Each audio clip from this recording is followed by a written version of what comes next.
Assalamualaikum warahmatullahi wabarakatuh. Bertemu lagi dengan saya, Derianto, di pertemuan kita hari ini. Nah, untuk pertemuan hari ini, saya akan membahas mengenai supply chain dari manajemen dari supply itu sendiri. Gitu ya. Saya akan next, lanjut aja. Nah, apa itu supply chain gitu ya?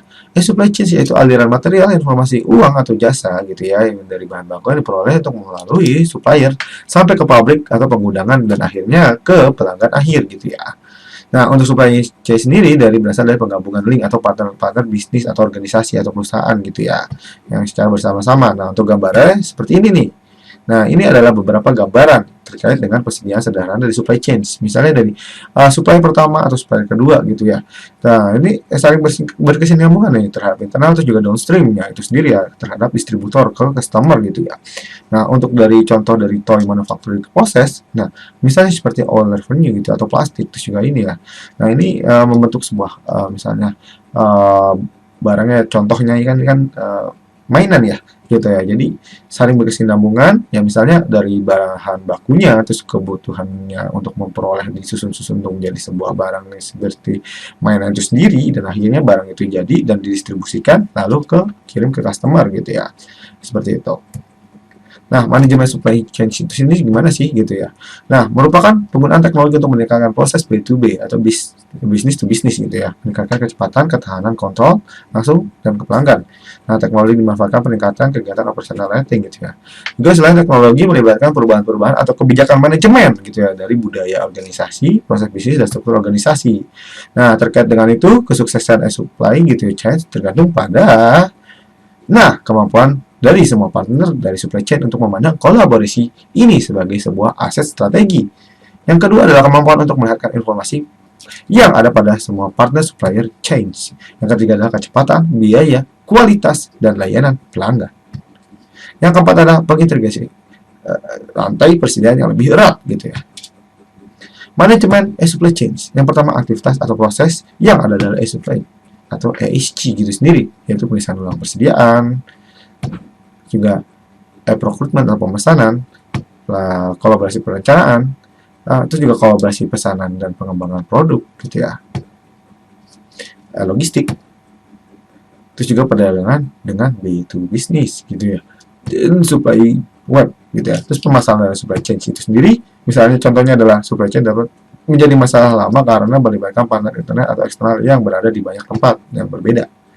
Terus juga masalah kualitas material yang bisa terjadi karena kesalahan pengiriman jenis material, tidak adanya infrastruktur logistik secara sistem, dan order yang tidak menentukan baik dari pemasok maupun distributor. Solusi e-commerce untuk supply chains yang pertama adalah order melalui internet, IDI, eksternal, maaf, eksternet secara otomatis gitu ya. Terus juga contohnya B2 business order transmisi secara otomatis pemasok ketika level investor sudah mencapai titik tertentu.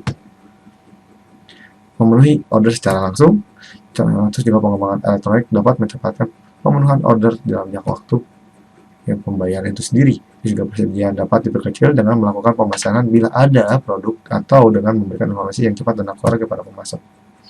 Itu juga kolaborasi perdagangan gitu antara anggota supply chain dapat dilakukan dengan banyak area sehingga dapat mengurangi keterlambatan, gangguan pekerjaan, dan biaya administrasi dan investor itu sendiri. Nah, untuk kolaborasi perdagangannya, penggunaan teknologi digital yang memungkinkan perusahaan untuk secara bersama-sama merencanakan, merancang, mengatur, meneliti produk, service atau aplikasi secara elektronik, service yang inovatif gitu ya. Kegiatan ini diberikan dari penjualan dan pembelian. Terus juga keuntungan yang berupa pengurangan biaya, peningkatan pendapatan, juga hubungan baik dengan customer gitu ya. Nah, untuk kolaborasi perdagangannya, kolaborasi tradisional itu yang terjadi adalah misalnya contohnya terjadi di antara anggota-anggota supply chain biasanya akan dekat satu dengan yang lainnya seperti manufaktur, distribusi, dan atau distribusi dengan perdagangan. Bahkan lebih banyak partner yang lebih terlibat, fokusnya peningkatkan informasi dan aliran produk antara mereka. Terus juga kolaborasi jaringan. Ya, ini setiap partner yang berintegrasi ya secara unsur dalam supply chain, interaksinya dapat terjadi di antara beberapa manufaktur atau distribusi. Nah, kolaborasi jaringan dapat dengan berbeda-beda bentuknya tergantung dari industri yang dijalankan atau produk service itu sendiri.